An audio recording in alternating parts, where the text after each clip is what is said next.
Pittsburgh Steelers fans, we are on the dawn of a new day. It's a brand new show because it is the start of a league year. Gone is Beck in black, and here is Know Your Enemy. Tonight, I am joined, as always, by my co-host, Mr. Geoffrey Benedict. Geoffrey, how are you doing tonight, sir? I'm doing all right. I'm hanging in there. Perfect. And from Big Blue View, Joe Deleone, how are you doing, sir? I'm doing great. It's been so long, this whole off season, just dealing with all the weird stuff going on, not having any preseason games. We finally get some football this Monday. I'm just excited to actually preview a game and talk about something. Yeah, I couldn't agree more with that.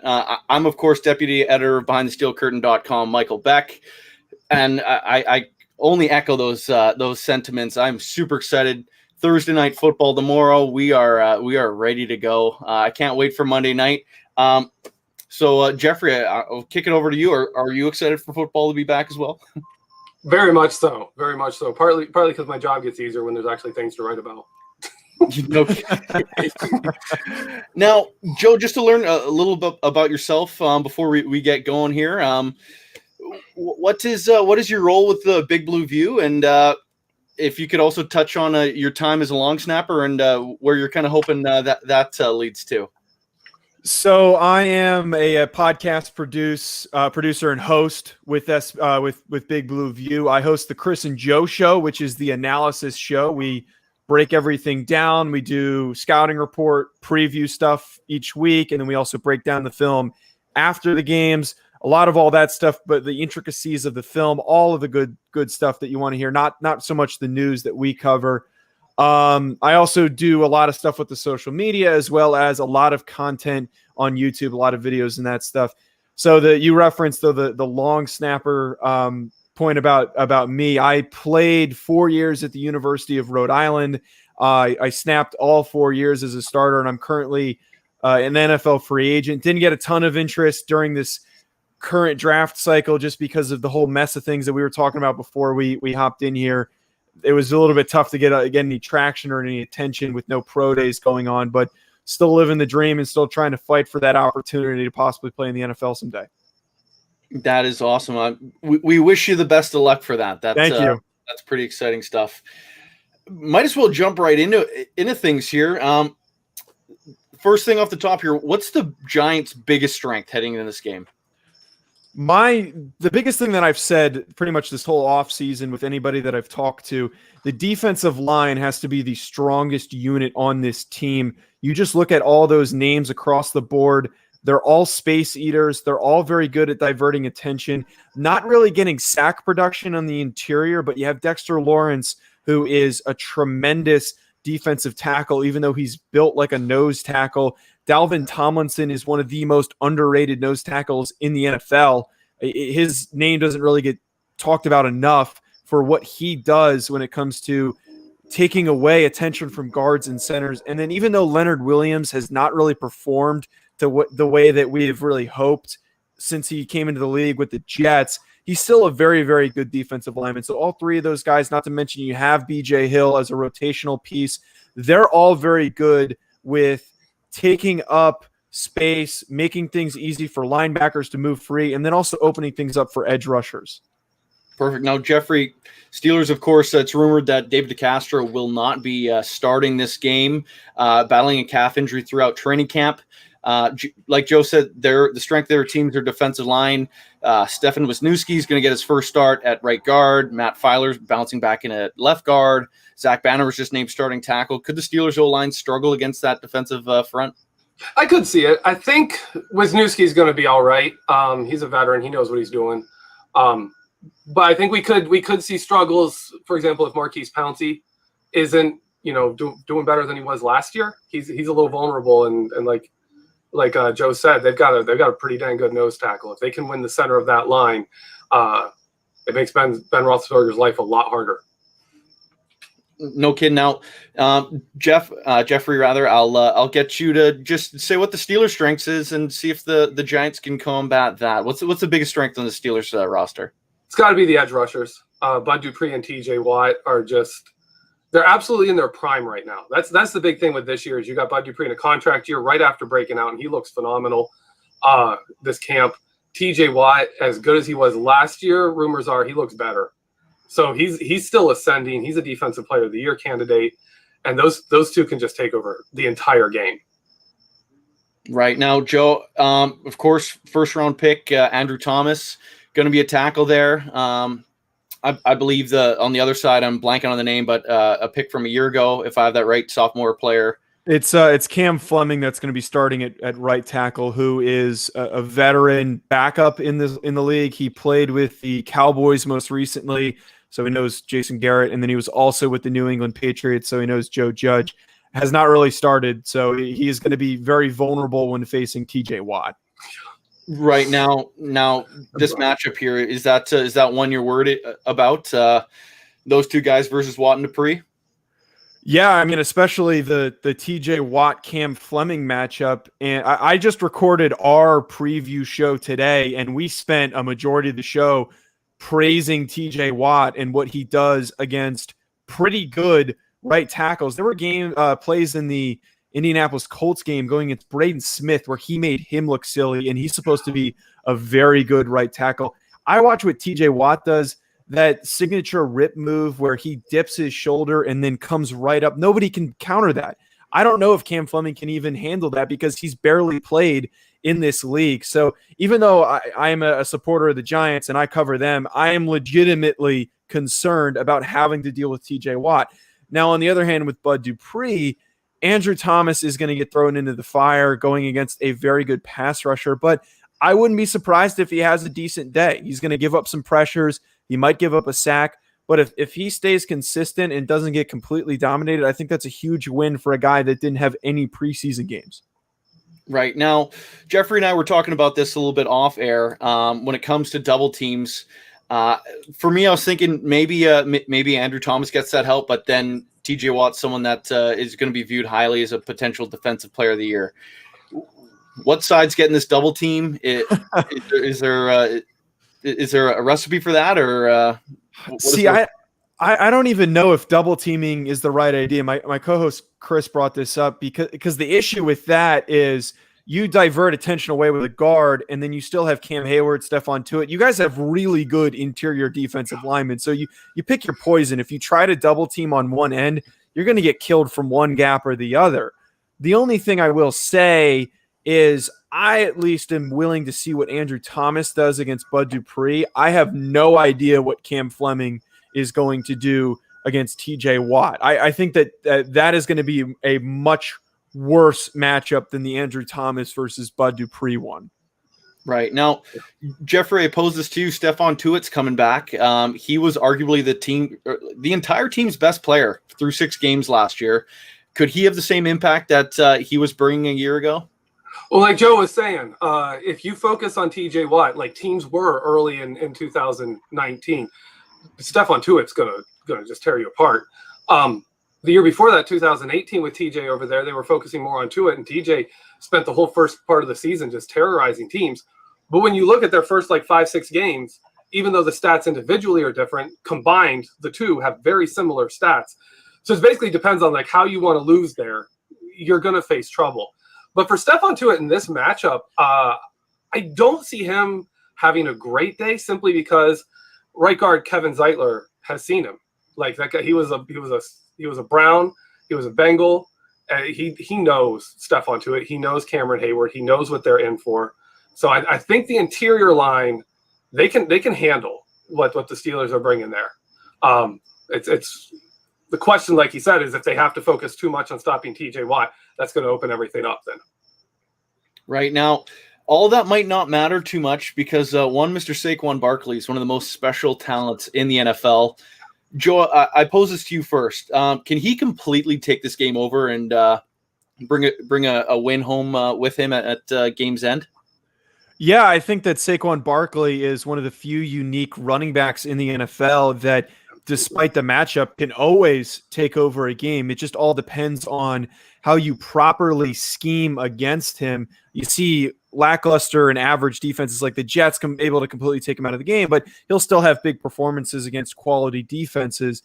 He is that type of a player. He's a home run hitter. So if you cut down on those cutback lanes and you are gap and assignment sound it's a little bit easier to shut him down. But I think that, like you said, Saquon is fully capable of taking over a game if he needs to.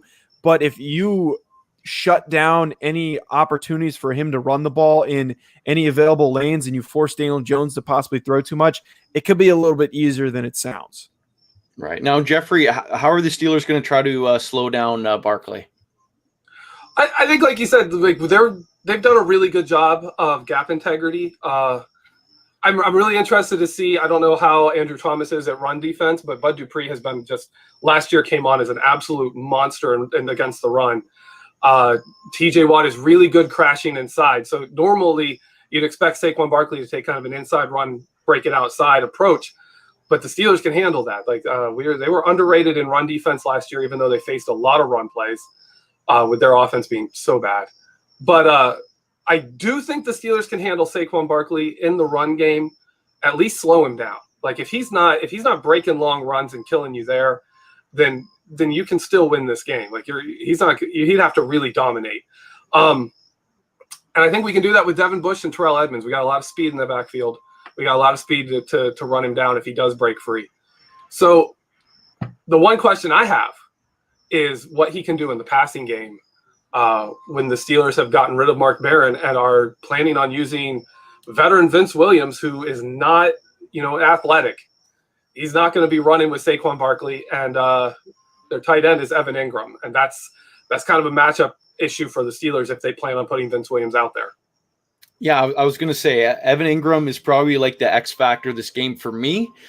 Joe, do you think Evan Ingram can possibly pull out like a 130-yard type game, couple touchdowns? Like that would be an insane game. But that's what Travis Kelce did a couple years ago when Mark Barron wasn't a Pittsburgh Steeler. When he was a Steeler a year ago, like Geoffrey and I talked about, I believe last week, Mark Barron was able to shut down those kind of tight end guys, like limit them a little bit, but they don't have that anymore.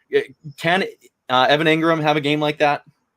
So, Geoffrey, I'm really interested that you brought up how Saquon could take over in the passing game, and then putting that together with him and Ingram. Yeah. Those really are going to be the keys for the Giants moving the ball. There's going to be a ton of pressure. I think Mike Tomlin and the full coaching staff is going to be committed to going after Daniel Jones and forcing him to make mistakes. So if you can get Evan Ingram the ball in short to intermediate situations, he is fast enough to dominate against some of those mismatches that you guys pointed out. You could get him on a drag route, and he could take that for 15 to 20 yards if you're over-committing to attacking Daniel Jones. And the same thing is going to go for Saquon. Daniel Jones needs to be smart and looking for those dump-off type plays and not looking to always stretch the field, despite the Air Coryell that Jason Garrett is bringing, being very, very aggressive and attacking down the field. It needs to be a little bit of a different approach because of how limited amount of time he's going to have to throw the ball. Right. Now, speaking of Daniel Jones, what are reports out of camp like? Is he having a good year? Is this a guy that could have a sophomore explosion? I certainly think so. I think the big thing that you have to point to that doesn't even require hearing how things were going in camp, the dude's huge compared to what he was last year. And it's not like he got fat and he looks like, no offense, Ben Roethlisberger. He looks built. He looks like kind of like Cam Newton with the amount of muscle that he added on. And I think that was the big reason why he was fumbling so much and he was taking all these hits. I think that he can now compete as a runner. I think that he can compete with not getting the ball ripped out of his hands when he gets sacked. The other thing, too, is besides him bulking up and adding weight, the way he performed in the scrimmages was decent just based on the statistics from those games. I think the big thing has to just go with better coaching, a better approach to not forcing him to do things that he's not comfortable with. And Pat Shurmur was constantly forcing him to do things he wasn't very good at. When you watched him do the things that he was very efficient at, like fitting the ball into tight windows and getting the ball out quickly, that's what I think is going to translate now that we have a new offensive coordinator with Jason Garrett. Right now, firstly, I'd just like to say that Slim Ben, I think, was trending at one point this offseason. Former Ben Roethlisberger. But Geoffrey, poses to you. What's the Steelers got to do to get in Daniel Jones' head and really kind of rough him up? I think it's going to be a lot in the secondary. Minkah Fitzpatrick showed that he is good at him and Terrell Edmonds were disguising defenses a lot last season in some pretty good ways. They brought in Cameron Sutton into that, where towards the end of the season they had him line up at nickel, and then as soon as the quarterback looks down to get the snap, he's dropping into deep zone, and both tight safeties are coming up. I think they'll throw that at him. I think they'll throw a lot of misdirection. I know typically the Steelers have gone pretty vanilla in their game one matchups. It got us killed in New England last year, but with everyone in the secondary being returning players, everyone at linebacker, everyone's returning from last season. I think they can kind of pick up where they left off there. And I think they'll try and get in his head, slow down his initial reads, force everything to be post-snap. If you can't rely on your pre-snap read and you're trying to pick up everything post-snap, that just buys, half a second. And with TJ Watt and Bud Dupree and Cam Hayward and to Stephon Tuitt and blitzing guys like Mike Hilton, that just creates havoc, and you can't. It's going to create opportunity for those guys to get to the ball. Right now. What's the vibe out of New York playing against Ben Roethlisberger? Like today at his press conference, Ben even admitted he's going to be nervous. He's scared that he's going to be shaking on the sideline. Of course, that could just be Ben being the drama queen that we all know he is. But what's kind of the vibe going up against Big Ben? First game since his elbow injury. I'd just like to say I'm glad I'm getting killed in the chat for calling Ben Roethlisberger fat. But I will say I'm actually legitimately worried about how this offense is going to completely transform now that Ben Roethlisberger is back. Even though he's 38, he's still a very, very good quarterback. And you could tell last year there was just something missing. There wasn't the same level of impact for Mason Rudolph and Duck Hodges. You're getting him back, and that offense is going to transform. Juju Smith-Schuster is going to be very, very good, and he's probably going to have a very good game against a makeshift secondary for the Giants. And on top of that, they'll be able to actually run the ball effectively. It seems like there were times last year where you weren't really able to run the ball that well because you couldn't effectively have a balanced offense. Now you have Ben Roethlisberger back. I think James Conner could be in a position to have a big game here as well. Right now, Geoffrey, do you think Ben Roethlisberger is going to come back and be Big Ben again, or is this going to take a couple games before he gets back in the swing of things? I'm going to agree with Ike Taylor when he came on and did a podcast with us with another guys from behind the steel curtain, where he said what Ben Roethlisberger brings is above the neck. It's his brain, it's his experience. He has seen literally everything the defense can throw at him. We did not have that last season. At the end of the season, we had Duck Hodges who had no clue what the New York Jets were doing. You could tell there were times Jamal Lewis he didn't know what he was doing. He didn't know what Jamal Lewis was doing. Jamal Adams, wow. Jamal Adams. He didn't know what Jamal Adams was doing, and he's making horrible mistakes because he had no clue what was going on. Ben Roethlisberger brings that intelligence. He brings that experience. The only questions I have on that offense is Juju Smith-Schuster is the only person at the wide receiver room that he's really thrown too much. So he's going to be rusty, and it's a bunch of faces that he's barely thrown to. So there's the question for Ben. I want to throw back to Joe is Logan Ryan. Logan Ryan was a great addition for you guys. Is he going to be playing week one? Because him in the slot could actually, be a good counter to Juju Smith-Schuster. I would assume he's going to play. They are so desperate right now for corners with DeAndre Baker's whole situation. I don't even want to get into that. Sam Beal opting out, who we thought was going to be the second starting outside corner. I would expect him to start, and I think that, like you said, that has to be the Giants' counter to playing Juju in the slot. The Pittsburgh Steelers use Juju a lot in the slot, and I think that's how he created those mismatches against linebackers and smaller corners. But we see Logan Ryan, a very physical guy and a guy that can make plays on the football. So I think that he definitely is going to play, and they're going to try and expedite him onto the field as quickly as possible so they don't get killed by Juju. Now, another injury in that secondary, second-round pick, McKinney, your outside linebacker, Mayo, also, I believe both on IR. I'm not sure if they're there to return, but how do they combat those losses? The big thing for combating losing Xavier McKinney, who he's still technically on the roster. He might come back in 2 to 3 months. Everything's kind of up in the air with him. David Mayo is completely done, so they're not going to be getting him back. But I think the big move was going and getting Logan Ryan to use him not only in the slot, but we think that there's a possibility they could use him at safety because he has the skill set to do so. And sometimes you see that happen with older corners when you're desperately in need of a transition. Julian Love is going to take a much bigger role, and we were expecting him to be a movable chess piece, but right now you have to play him on pretty much every defensive down at free safety. You don't have anybody else. He is the clear returning guy. Now, I'm confident in Julian Love. I think Julian Love is a good, promising second-year safety, but he's going to have to fill in that role. As far as filling in for David Mayo, who was slotted as the second interior linebacker next to Blake Martinez, right now the only two guys in that spot on the roster are Tay Crowder, who is probably going to be playing a lot more on passing downs, and TJ Brunson, both rookies. Brunson out of South Carolina, Tay Crowder out of Georgia. I don't know entirely what they're going to end up doing because Joe Judge is probably trying to leave that up to ambiguity, but I would not be surprised if it was TJ Brunson on first and second down because that's his wheelhouse, defending the run, and then Tay Crowder, who's a very good pass defender, on third down. Now, Geoffrey, does that say Eric Ebron or Vance McDonald's going to have potential to have a big day, or is that the offense coming from somewhere else? Actually, got me thinking of James Washington and Chase Claypool. I don't know how Julian Love is going to be at free safety. I really liked him coming out of Notre Dame, but Ben Roethlisberger is his pump faking, his looking off safeties. You could see him having a big day if he can get Julian Love to move where he wants him to move. We could see Ben testing deep balls against secondary, which is really having to patch itself together right now. I know Jabril Peppers is healthy, I believe. How is he developing?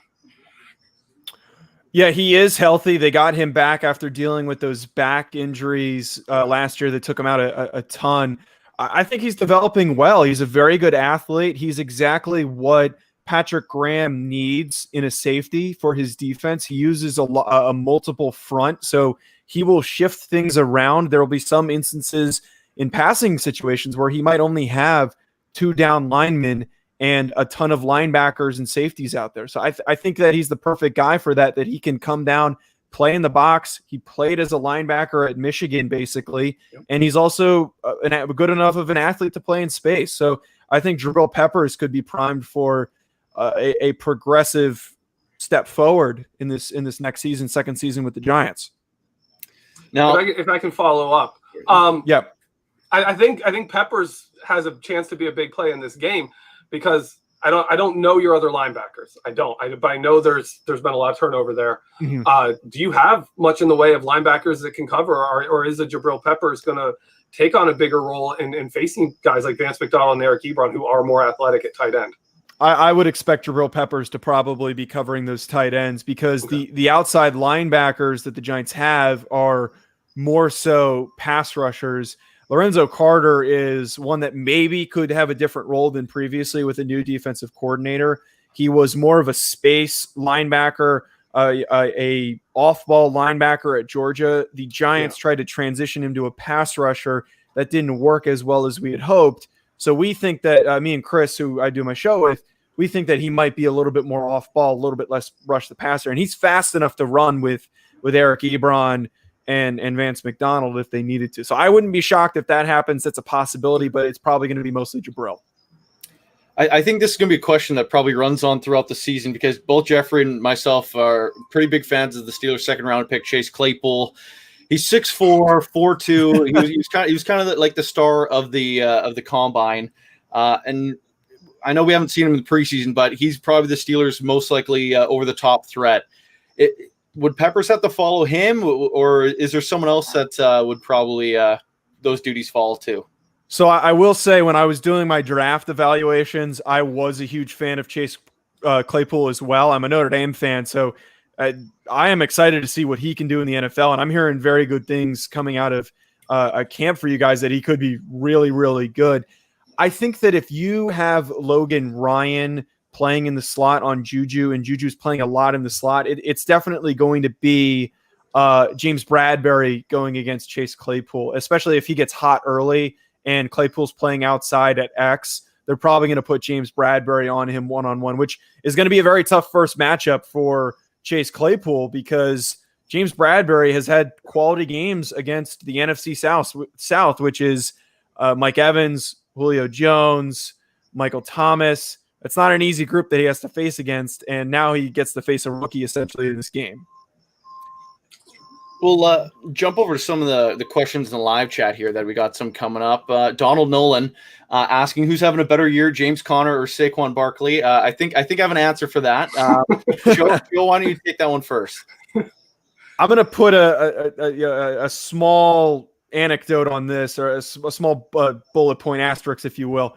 It depends on who's healthiest the longest, because James Conner can have a very good year, and they're just going to feed him and keep giving him a lot of touches and a lot of carries, which they did 2 years ago. But if Saquon's on the field for all 16 games, I'd have to go with Saquon. They're going to use him as a focal point for this offense. He might get shut down and slowed down in some games. And you have to take into account for these bad games last year, the dude was still recovering from an ankle injury, a severe ankle injury, and all of his big plays come from cuts. They come from quick, elusive cuts. That is his best skill. He wasn't able to do that, so he was just running in a straight line for a lot of these games last year. He's back at full strength. If he plays the full year without any issues that deal with anything that's going to affect his cutting and his burst, he is going to have a very, very good season. Geoffrey, instead of posing the same question to you, because I think we all have the same answer here, can James Conner be healthy enough to finally break 1,000 rushing yards? I don't know if I'd rely on 1,000 rushing yards. James Conner is kind of hit or miss depending on the defenses he faces. You'll see him have big games, but you'll also see games where he just cannot get going. But often you see in those games where he can't get going in the run game, he'll put up numbers in the passing game, which is a similar trait, Saquon Barkley puts up, is if you shut him down in the run game, they can just throw it to him. Yeah. So I can see James Conner. My ideal for James Conner, if they can keep him around the 15 touches or under range a game, that will do wonders for him. The more touches he gets, the less the results are. And the Steelers have a lot of depth at running back, so I would hope we don't see Tomlin go try and run the wheels off of James Conner. I'd like him to stay healthy the whole season. So I hope we see a mixture. I hope we see a mixture of players, and we see them used both in the running game and the pass game. Joe, is James Conner someone you'd take on your fantasy team? Oh yeah, easily. I was trying to draft him. Someone sniped him from me. I think that I said it earlier. I think he had a bad year last year because 1, he was hurt, and 2, he was dealing with an improper usage because they were so desperate to run the ball, and they were struggling to throw the ball with Mason Rudolph and Duck Hodges. Before we take it to our break here for the podcast side, I do want to pose this, and you're welcome to roast our live chat if you want. Wes, who's usually the house of positivity. Wes, we do love you. But he says, the Giants sound like a hot mess. Are you buying that, or you can completely roast him? He is used to it. Look, I don't want to say that they're a hot mess, but this team could swing negatively very quickly. They lost a lot of people. They lost their starting kicker because of a hit and run while drunk. They lost their starting outside corner because of armed robbery. It's not a really good offseason for a football team that you want. They're also dealing with losing their starting left tackle. There's just a lot of missing things. I'm not going to say a hot mess, but this team could also struggle very, very early. Perfect. Now, for those of you listening to the podcast forum, just hop over to part 2. We'll continue our great chat with Joe Deleone from Big Blue View. Just flip over. For those of you on YouTube, just continue, and we'll keep with the full chat for the full hour. Joe's graciously giving us all that time. Again, you are listening to Behind the Steel Curtain. My name is Michael Beck, joined always with Geoffrey Benedict and Joe Deleone from Big Blue View, the New York Giants SB Nation page. This is Know Your Enemy. Continuing right along. Right off the top, I asked you what the Giants' biggest strengths were. Now, flipping that completely over, their biggest weakness. What would you throw out there for that, Joe? For the Giants, I think their biggest weakness, it has to be the offensive line. I would say the secondary, but adding Logan Ryan, I think, solidifies things a little bit. But the offensive line is a bit troublesome because you have two new tackles that we've never seen before in consistent NFL play, and you also have what's expected to be a new starting center. Nick Gates is expected to be the starting center. That's a lot of responsibility for a guy that's never played center before. He's primarily been a guard and a swing tackle. Now he is playing in the middle. That's a lot to pick up in your first game, having to deal with that Steelers front seven, having to call slide protection, having to pick up blitzes. Daniel Jones struggled with that, and John Halapio handled that last year. It's a completely new guy. There could be a lot of issues with this Giants offensive line week one. Now, if that deems to be true, Geoffrey, do you think I don't want to throw a crazy number out there, but TJ Watt, could he feast? Is this he has typically done extremely well in week ones throughout his early career. I think he debuted with the 3-sack interception game. Is that something he could potentially do Monday night? Yeah, I could see that. I could see that happening. It's hard to imagine a much more favorable matchup for week one for TJ. It's an offense that's gonna be spreading receivers out there. If they're following what Jason Garrett did in Dallas, he's gonna see some favorable situations where he has a chance to make plays, and he could do it. I'm gonna take a second here and close the window because apparently the crickets are being picked up by my microphone. So if you'll continue here for a second. I'll answer the other question, other side here for Geoffrey. I think the Steelers' biggest weakness is when it comes to the slot receivers and defending them. If Vince Williams is in the game and it's just been game planned well, I get a little bit concerned. I think back to when the Los Angeles Chargers were last in Pittsburgh, Keenan Allen absolutely going off. Teams that game plan it well can really abuse the Steelers in the slot, and this defense is pretty strong. But that's something that kind of concerns me most heading into this year without a linebacker that kind of works in that kind of coverage type way. That outside of some people that don't have a whole lot of experience. Joe, my question to you is how can the Giants really kind of just chip away at the Steelers in the slot? Well, you take into consideration that the Giants have two very good slot receivers. You have Golden Tate, who has been a very strong veteran as a compact, quick receiver. And then you have the younger version, I think, a very similar type receiver with Sterling Shepard. If you can use both of them effectively and try and get maybe some rub routes, some quick intermediate stuff to get them in space, I think that'll be a big advantage for them. The Giants are built for that type of a matchup that you pointed out. They're not very effective on the outside. You don't know for sure if Darius Slayton is going to have a good game in week one because of the transition to a new offense. But I'm confident in the two slot guys, the two smaller compact guys that this Giants offense has. Yeah, for sure. They definitely could have a huge game. Geoffrey, to you, outside of Saquon Barkley, who scares you most on this Giants team? Well, it goes Saquon and then Evan Ingram. But the wide receivers, like you said, if Golden Tate is on his game, I could see him giving Mike Hilton a lot of problems. Mike Hilton is phenomenal as a blitzer. He's phenomenal in the run game. He does a really good job against more physical receivers, but he is not the quickest. He doesn't have the agility to mirror guys who can have a faster, quicker game. Now, the Steelers secondary is one of those units that have been built in non-traditional ways, especially in the Steelers world. Joe Hayden, Steven Nelson, both free agent acquisitions, and Micah Fitzpatrick, of course, the big trade from a year ago. It's a pretty solid secondary. How can the Giants kind of avoid turning the ball over to those guys, or do they have to kind of limit their targets to the guys on the outside, and find offense in other ways, or do you think there's some sort of routes that they can run against Joe or Steven Nelson that the team could be successful in? The big thing with Steven Nelson and Joe Hayden is they're very effective against man coverage and they're very effective in man coverage, rather, is what I meant to say. They're very good in man, and Steven Nelson, I think, had like a ridiculously high grade from PFF. Like he was like top 6 or something like that in man. So you're going to have to use a lot of concepts that are man beaters, maybe running some go routes on the outside with Darius Slayton, who is a legitimate deep threat. I talked about rub routes earlier, trying to scheme open some guys by some disruption and people running into each other. That might be the effective way to get some quick options to various guys, because again, they're very, very good in man. You need to use those man beating concepts to get after them.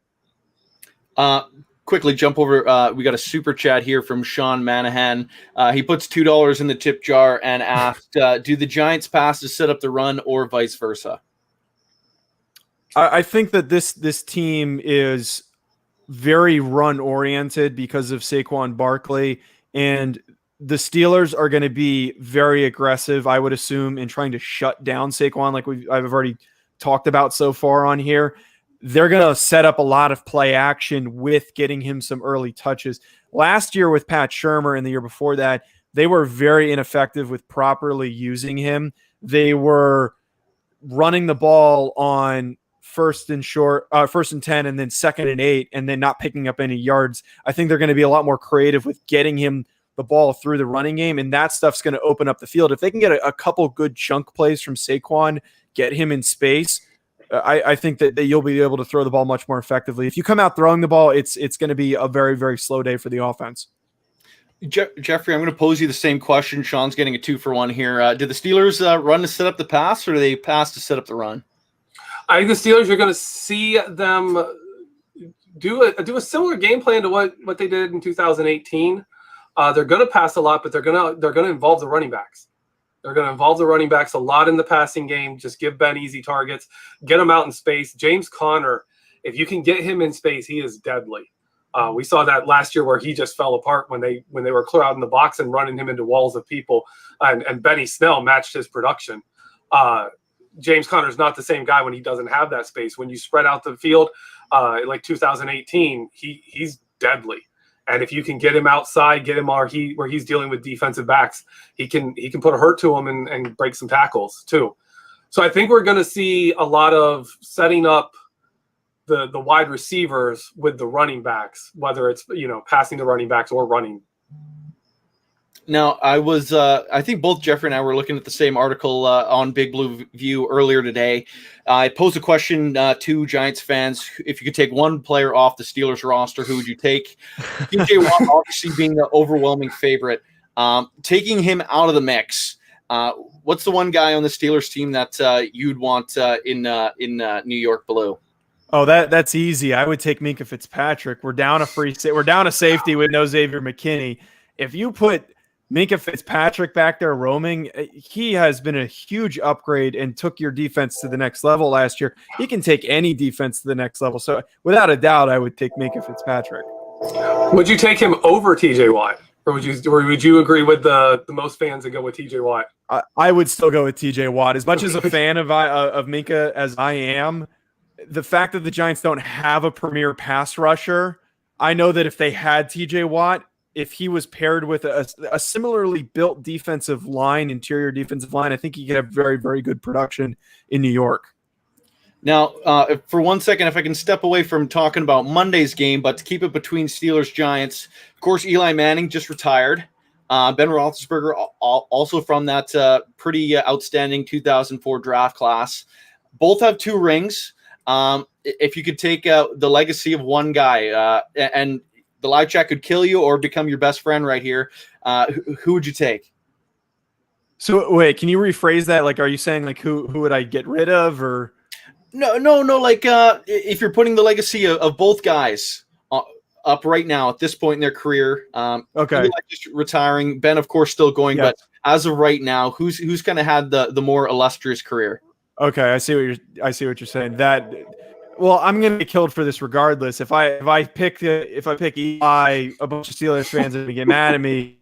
If I pick Ben Roethlisberger, even though I doubt a lot of Giants fans are going to listen to this, they're going to still find a way to kill me. I still have to go with Eli Manning. The fact that he's won 2 Super Bowls, he's not been a very good regular season quarterback. I'm not going to beat around the bush. I'm just going to be completely blunt here. He's been pretty bad during the regular season, except for various specific years. He's never been a top 5 quarterback, but what he's always done is performed very, very well in the playoffs and been very, very clutch. So for me, I think that the bigger legacy, just in my perspective, is Eli Manning. I think Ben Roethlisberger, though, and this is going to sound a little contradictory, is probably more likely of a Hall of Famer than Eli Manning is, just from everything that Big Ben has done in his career. You know what? I can get on board with that. Ben in his first Super Bowl was absolutely garbage. The worst quarterback winning rating, pretty much any stat to win the game in the history of the Super Bowl. So, like, I can buy that. But Geoffrey, I'm curious your side of things here. Okay, I'm gonna pose my case for Eli Manning in this. I think Ben is overall better. I think he has the better stats. They've both won 2 Super Bowls. But if you go through the Steelers' history during Ben's career, they can't get past the Patriots. And the one thing Eli Manning did was beat the Patriots and then come back and beat them again. Like, he did it twice. And you said Ben's more of a Hall of Famer. I think Eli, to me, is a lock for the Hall of Fame because, like a guy like a Joe Namath, he's a dragon slayer. You know, you get in for having great careers. You get in for being part of super amazing teams. And you also get in for being part of that story. And Eli Manning went in and beat the best team we've ever seen in the NFL in that 2007 Patriots. So for me, it's similar. Like, you have Joe Flacco, who's not a great quarterback, but that 2012 run, can you match that with anybody? Can anybody match what he did in 2012? It's pretty hard to match. Eli Manning did that twice. For me, he's a Hall of Famer. And while I would take Ben's career over Eli Manning's, it's not as much of a difference as you might think if you just look at their stats.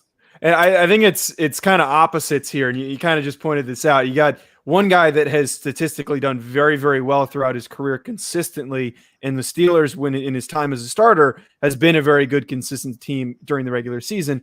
But they haven't made as much progress in the playoffs in certain seasons as you really would have hoped. Eli, on the other hand, has been terrible in a lot of regular seasons, but still lucked his way into playoff wins and being clutch in those moments.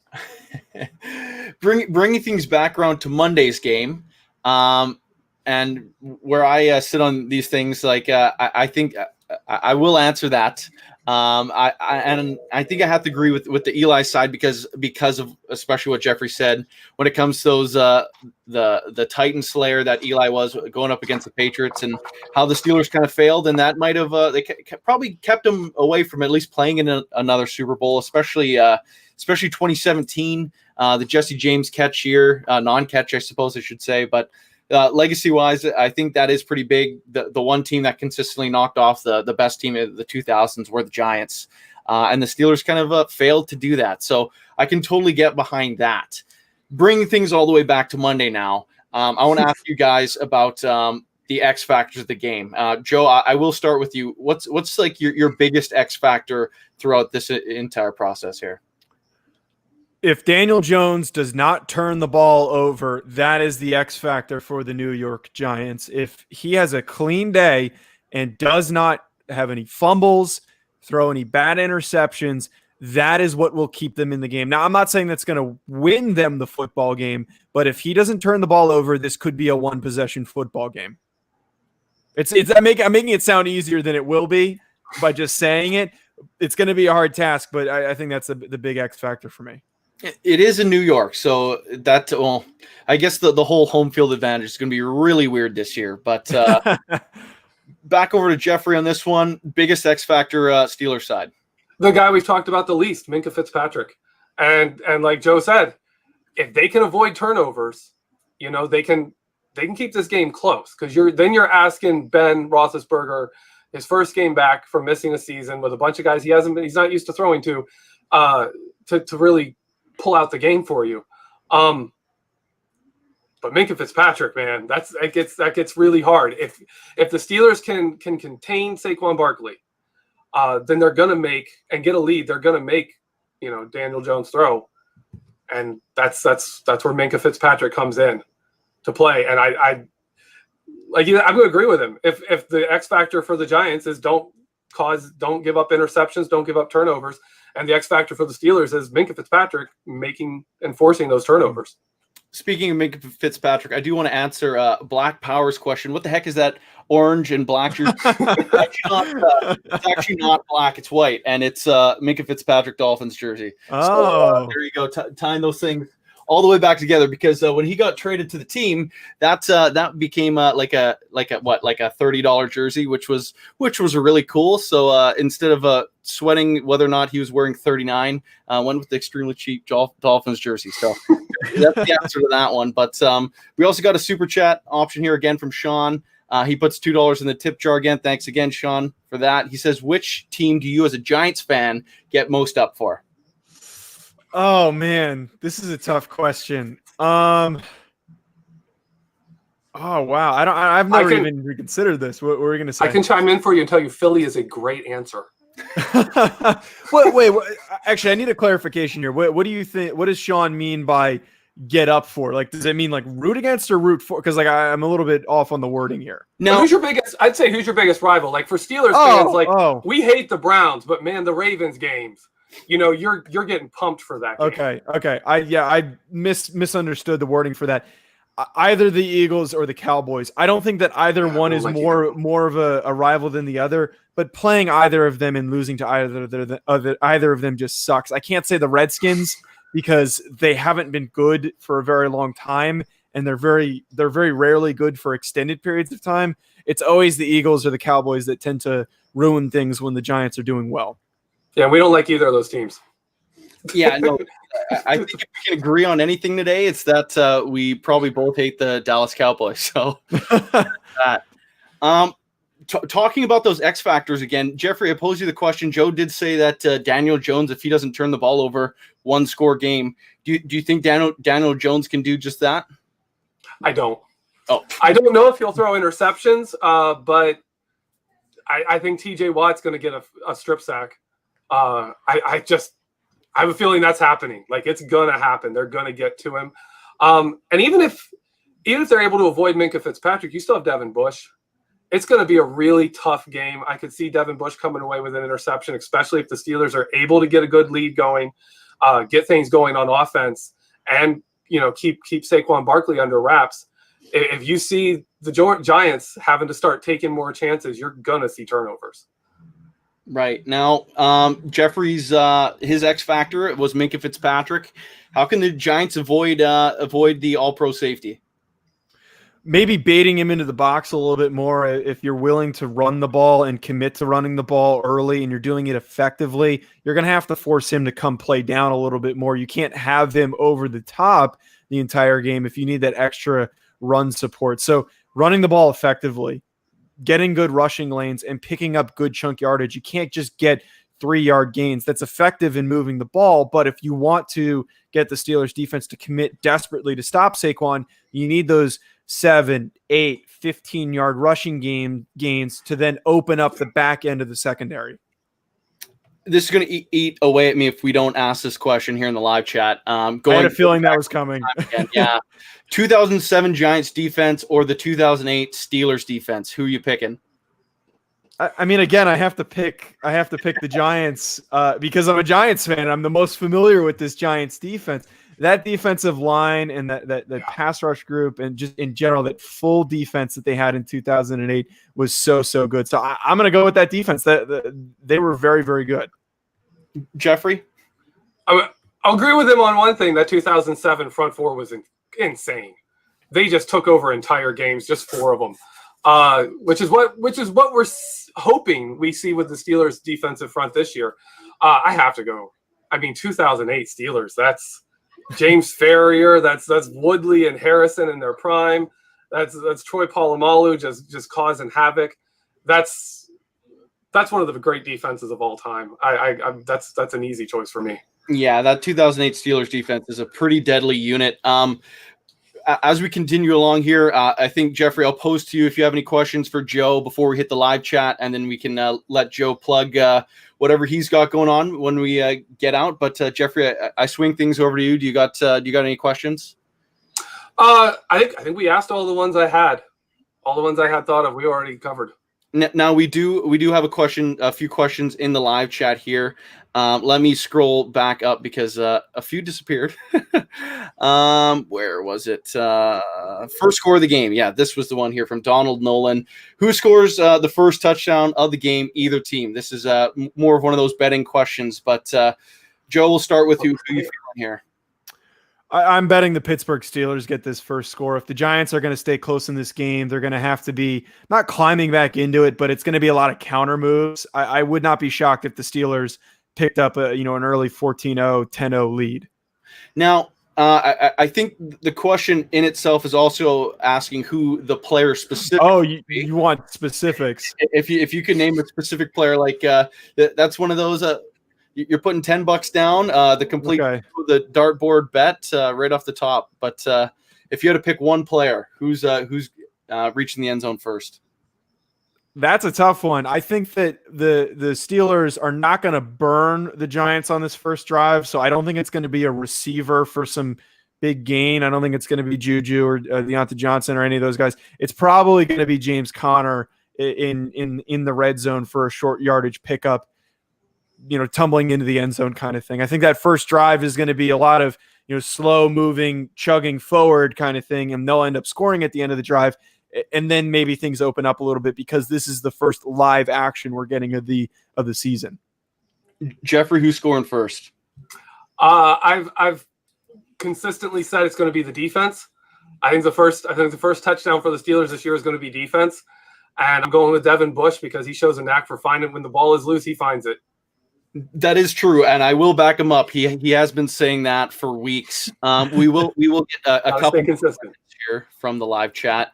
Tyler Acuna, what Steeler has the most tackles? What Giant has the most yards? So, Joe, I'll let you answer which Giant you think's having the most yards, and Geoffrey, I'll let you handle the tackles. I'll keep this really simple. They're going to feed Saquon a lot in this game. If he has an effective game, he's going to lead the team in yards.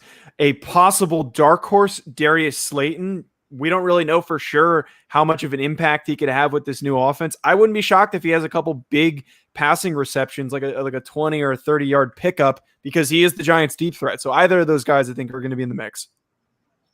Geoffrey, who's leading the team in tackles? Hopefully it's Devin Bush. If Saquon Barkley is having a rough game, it's probably going to be a Devin Bush. If Saquon Barkley's having a really good game, look for Terrell Edmonds to be running him down, and that's how you know things aren't good. Yeah, no, I think that if you had to look at one stat and it wasn't the score and you had to determine who won, I think that's exactly where you're looking at. This isn't a question, but Ryan Killerman mentions Deontay Johnson. He thinks he's going to burn the secondary. We haven't mentioned Deontay yet. Second-year wide receiver. He led the all rookies in receiving yardage a year ago. I don't know how familiar you are with Deontay Johnson, but do you think he's someone that could have a big game on Monday? Yeah, considering how thin the Giants are in their secondary, you go past Logan Ryan, James Bradbury, things start to dwindle down a little bit. Who's the other guy in there? Maybe Corey Ballantyne, Julian Love might be covering some guys. I wouldn't be shocked if he was able to explode for some big gains because they're so desperate to slow down Chase Claypool and Juju Smith-Schuster. The Giants don't have that extra level after those top two guys to really slow down underrated receivers like Johnson. Right. Now, Geoffrey, I pose that to you as well. Just Deontay Johnson? What can he do this game? I'm torn on Deontay Johnson, especially week one. Ben Roethlisberger and him didn't really hook up early in 2019 when Ben was playing. I could see them going off because he is very similar in his route running to an Antonio Brown, who Ben obviously had great chemistry with. So we could see him go off, but I don't think he's going to be the number one guy. I don't think he's going to go off for a lot of yards in week one. I think we'll see him and Ben get going a little later. But if the opportunity's there and they hit a few passes and Ben gets rolling, I assume Ben's going to be rusty week one. I just assume that. If he gets rolling, though, anything's possible. Right now, before we get out of here, I want to get game predictions from you guys. Geoffrey, I'll start with you on this one. I said it before. I'll stick with it. 21-10 Steelers. I think they do contain Saquon Barkley. I think it stays a close game, But as the game gets later in, we're going to see an ugly turnover. We're going to see something and lead to a touchdown to break it a little open. Now, I think I did see the line was at 5.5. So you got the Steelers winning and covering. Yeah. Joe, what are you looking at for this one? I'm a big fan of that score that you just put out there, because you have to take into consideration this is the first organized game of the season for both of these teams. If you've seen any of the college football that's been played, it's been really sloppy. There's been a lot of mistakes, a lot of missed assignments. Offenses will either explode or not move at all. So I could see something like that being a little bit more low scoring, being close, and then the Steelers putting a capper type touchdown to finish things off. I would probably, my score, I'm going to go with 24-13 in favor of the Steelers. Yeah, no, and for me, I would agree with that. Like, if this is a big turnover game, I think that just falls right in the hands of the Steelers defense. I've seen some scores all over the board. I think it really depends on Ben's elbow. If he's good, and he wants to have a vengeance I'm back game, which wouldn't surprise me. It could be blowing the barn doors off. I wouldn't be surprised by that, just for Ben trying to prove that he still has it.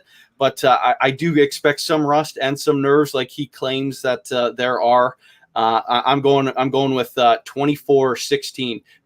Missed extra point in there, for good measure, just a sloppy game. But Joe, thank you so much for your time. Is there anything you want to plug before we head out here?